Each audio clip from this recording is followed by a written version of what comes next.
What's up, my wizards? It's Dev from SBMTG down there. There's decks and stuff like that. Here's yet another thing I've been working on for what feels like forever. Ever since a certain little lady was spoiled into the Gatewatch. This we're calling Turbo Ayli.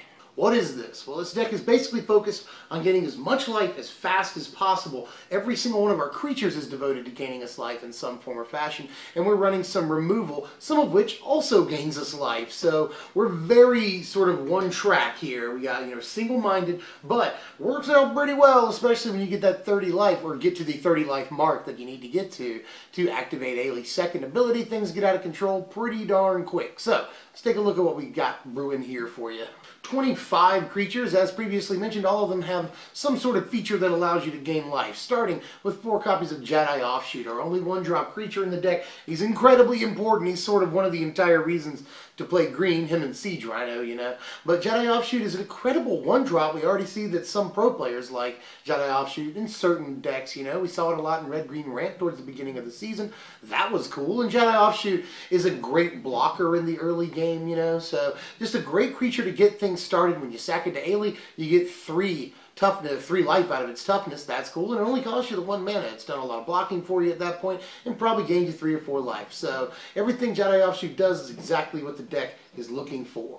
Here's a Lady of the Hour right here. 3 copies of Ayli, Eternal Pilgrim in the deck. And yes, Ayli is pretty darn good just on her own. Sure, the entire deck is focused around making her work, but even if she's the only creature you have on the battlefield on turn 2, that's just fine too. You have a 3 toughness Death Touch creature with 2 power to boot. That's not bad at all. And I really like that even if you're not trying to hit the 30 life mark, you can block with something, sack it, gain the life. That's very, very important. It can actually lead to like big life gains, especially if you're losing 1 or 2 creatures in combat. You can get as much as 4 or 5 or more life off of that. And sure, you're down a couple of guys, but if you can somehow get to that 30 life mark, Ayli becomes absolutely freaking nuts. And there are times in this deck where if we set it up right, we can play her on turn 5 and immediately use her ability. And things can get really, really out of hand once you're able to activate that ability. I don't really have to tell you. You start blowing things away. I mean, but Ayli's good even if you're not there yet. So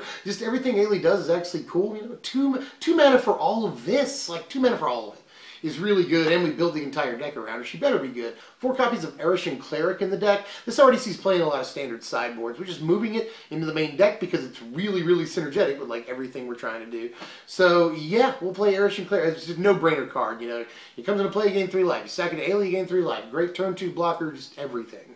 4 Clerical of Forward Order in the deck, which sort of feels similar to Aire Cleric. But once you do play your second one, you start feeling really good. 4 life is not bad at all once you play your second one and you've already got one out. And it does happen, there are games where I've started with 3 Clerical of Forward Order in my hand, which is actually really, really awesome. Has been great, by the way. Clerical of Forward Order, a little bit better than I thought it would be. I've been playing it since day 1 and I haven't removed it from the deck. But yeah, even if you're just gaining the 2 life, you're getting a bear on turn 2. It's a guy with 2 power that can usually trade, which is all we're looking to happen at all, is to trade and get the 2 life off of it. So, and again, once you play your second, third copy, it's pretty cool. 4 copies of Zulaport Cutthroat in the deck, which obviously has synergy with Ayli. Ayli sort of acts as its Nantuko Husk in this deck, But Zulaport Cutthroat also does damage to them, which can be very important in sort of a long game scenario, which we're gaining all the life. We're hoping to get into a long game scenario, usually. So there is that. But Zulaport Cutthroat can deal as much as like 8 to 10 damage over the course of the game for us. And there are times where we're just trying to get to 30 life and we'll sack like 4 dudes in the same turn just to get there in the very late game. Zulaport Cutthroat will do 3 or 4 extra damage in those situations, and we'll gain extra life off of it too. And gaining just that 1 extra life off of an Ayli activation can sometimes make the difference, especially if we're activating her more than once in a turn, like I said. So Zulaport Cutthroat just goes too well as a great 2-drop for us, and sure, it doesn't block or anything, but it's going to gain us a lot of life over the long game, and it's going to get in some damage, something that we actually need in the deck. There's not a whole lot of offense, even though we're playing 25 creatures. We still need something that isn't just Siege Rhino. You know what I mean? Siege Rhino can't win every single game, so, and the idea, by the way, as far as a win condition, is to get to the point where we can blow away all their creatures with Ayli and then just swing in with our small guys. Not always incredibly reliable, because we won't always activate Ayli's second ability. We won't always turn it on. But Zulaport Cutthroat can do a lot of extra incremental damage over the course of the game and really help cinch it up for us. For Siege Rhino, I was just talking about you, buddy. Siege Rhino is Siege Rhino. I mean, of course we're playing it in this deck. Very, very solid threat later on in the game. Gives us a pretty good win condition. Drains 3 when it comes into play. That's life. That's exactly what we're looking to do. We're playing in this colors. We're looking to gain life. We need solid threats. Siege Rhino, this is the one for you, buddy. One copy of Wingmate Rock in the deck, and yeah, we're playing this for a couple of different reasons. It's yet another solid threat that we can usually activate the raid on very easily, and it's good to have something with evasion, something that flies, and can block flyers, by the way. But not only that, that last line of text that doesn't really get too much attention usually is actually really important in this deck, you know. We'll swing through with stuff sometimes on our turn. We'll draw a card, we'll go right to our combat step, and we'll swing in with a bunch of stuff, gain a lot of life, and then we can just go ahead and blow stuff up with Ayli at that point, you know, if we've made it to 30 at that point. We can just, even if we know we're going to lose a bunch of guys in combat, theoretically, then we can swing in with everything, gain like 6 to 8, maybe more life in that situation, and just start blowing things away with Ayli before they even declare blockers. So that has happened more than once, and it's just a good one-up to have in the deck as yet another solid threat, things that we need. And finally, one Felidar Sovereign in the deck. This is, I mean, obvious, right? It's not going to win us the game very often or anything, but it is a big creature with high toughness that if we sack to Ayli, we gain 6 life off of. If we deal damage with it ever, we gain the 4 life. That's good. And in a very long game situation, which again, we're hoping to get into, it can sometimes pick up a game for us. So I want to at least play the 1. 2 Planeswalkers in the deck, and that's 2 copies of Sorin Solemn Visitor, which is just great for all the right reasons. It can either make us tokens, which in the course of the long game can help us go wide, or they can block for us, something else that we need. Or it can obviously give all of our dudes lifelink just every single turn. That's pretty good, and a buff for that matter. We're playing a lot of small guys in the deck, so that buff matters greatly.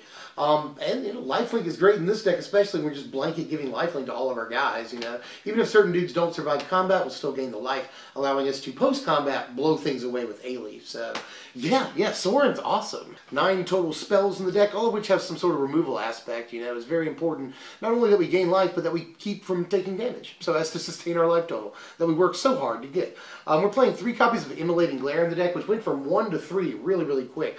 I was playing Grasp of Darkness in the deck, but I didn't want to make double black that reliably in the mana base. So we went with Immolating Glare, and it's been great. We only actively care about creatures that are trying to attack us anyway, you know. So Immolating Glare has been a great addition to the deck as far as removal goes. Instant speed, only costs the 1 colored mana to cast, so Glare's good.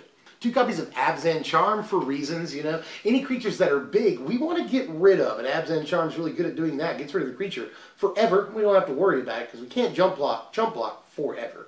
Got to take care of the big guys. You can also make our small dudes a little bit bigger, or in a pinch, can draw us cards. That's, even though we're taking some damage there, losing some life, it's really not that big of a deal. And to finish off the spells here and the main deck, 4 copies of Harsh Sustenance, which is actually really good. I've been waiting to get to this card because I'm sort of excited about it. I've always wanted this card to have a place, and yeah, Fate Reforged is rotating in like a month and a half. But who cares? Harsh Sustenance is really good in this deck. We're playing 25 total creatures. That's an awful lot. So we're able to Harsh Sustenance for 3, 4 a lot of the time, and kill slightly bigger guys pretty easily, and gain some dang old life off of it. So Harsh Sustenance has been really good in the deck. Like I can't really tell you how good the card has been. We can take out smaller dudes, and even guys up to a Manus Rider or an Anafenza later on in the game. We can take out literally anything in the format except for like an Ulamog or a Kozilek, you know, the biggest dudes. But we can even take out like Siege Rhinos and stuff later on in the game. So Harsh Sustenance is great, and it's really good because we not only remove a threat, but we gain a bunch of life at the same time. That's a good combination. 24 lands in the deck, and I really wouldn't mind adding a land, to be honest with you, but we're gaining a lot of life. We're going fairly long. We'll be able to find our lands most of the time. But when we're playing Jedi Offshoot and stuff, that's another reason to play more lands. So I want to add a land. I just don't know what to take out. Maybe 1 Immolating Glare. I could see doing that. But we need our removal too, so it's a tough choice, you know.